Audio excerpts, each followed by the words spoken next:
How's it going, everyone? First off, I would just like to thank you all for the support on the last video. I was not expecting anything close to that, and I do incredibly appreciate it.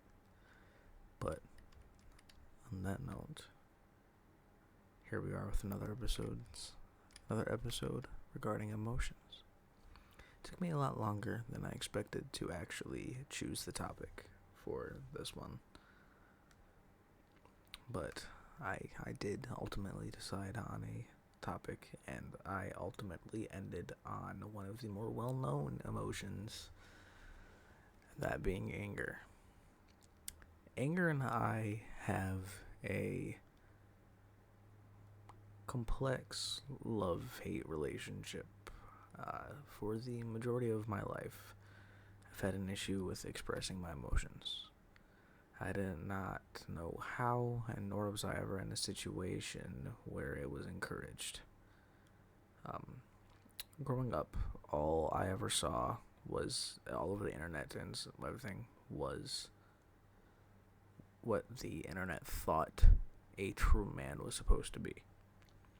And that being a provider that never falters, shows any emotion, is always there when you need them, all of that.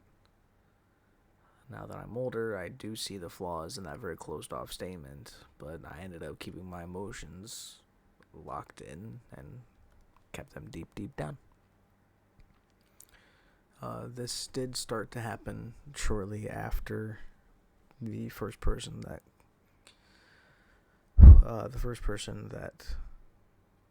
passed away on me. That was close. And this was back in 2011. I would hold any negative emotion hostage, and only let my happiness and such actually be seen. I understand now how unhealthy that mechanism is, but growing up, that was just how the men handled their issues in my life. It worked out well for me for quite a while. However, eventually got to the point where the bottle deep down that I was using to store these emotions, it got too full. At that point, any emotion that I tried to keep in ended up being pushed out and expressed 10 times worse, and it was usually only shown as anger. Anger happens to be the emotion that is the easiest to express. Anger allows you to turn off your mind and just let loose. You don't think very clearly when you're acting out of anger. You say things, you do things you don't really mean, and it usually comes back to bite you. I know whenever I truly get really, really angry, I end up saying things that I don't mean to say.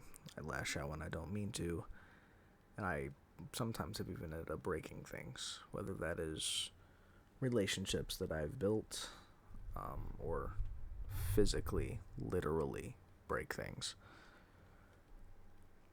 At my old job, it got to the point where I could not hold my anger at bay anymore.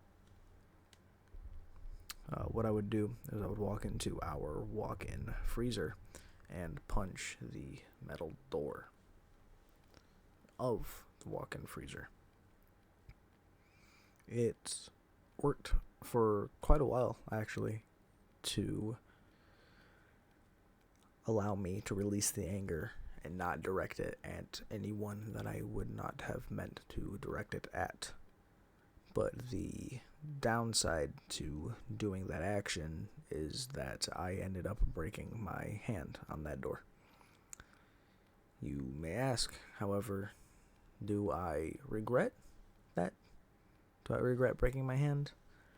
And that answer is actually incredibly easy, and of course I don't. The incident of me breaking my hand has taught me so much about myself and how to be healthier with my expression of emotion. The main thing about anger is that, in my eyes, it is the second strongest emotion, for better and for worse. I will talk about what I think is the strongest emotion at a later date. It's also another touchy subject, but it will be one of the videos I will be making. I will say, for better and for worse, anger is incredibly easy to give into. I, for one, love the feeling of anger and doing things filled with anger. It's incredibly relieving in all of the wrong ways. However, my new job has also taught me that doing things full of anger can also be a very beneficial thing. I've used my anger to fix many of our problems that we were unable to fix otherwise, whether that is changing out some metal shelves in locked cages that I could not get undone or put in without using excessive force, and that usually is filled with anger. Now, this also has required me to have a good grasp on my anger and have a good control over it. Not that I am an expert on how to control and have a fantastic grasp on your anger, but I have over the years figured out what works for me. I have worked that out. Anger expresses itself so easily because, in my mind, it is the most quote-unquote animal-like of the emotional spectrum. It can make you rabid and take over you within a snap of your finger. And that's when you lash out, you say things you don't mean. You do actions that otherwise, if you were not filled with anger, you more likely would not make. And at the end of the day, everyone deals with anger. It is part of being human. The key that I found to control over my anger is not let yourself be full of that pent-up emotion. The pent-up emotion will eventually come out, whether you believe it or not, and be usually expressed in anger. You need to find someone that you feel safe talking to and talk to them. It doesn't have to be someone in person. It also doesn't really have to be a person, but you need to find a way to express your emotions healthily. It can be journaling. I've tried journaling in the past, and it has helped me out a lot more than I might think.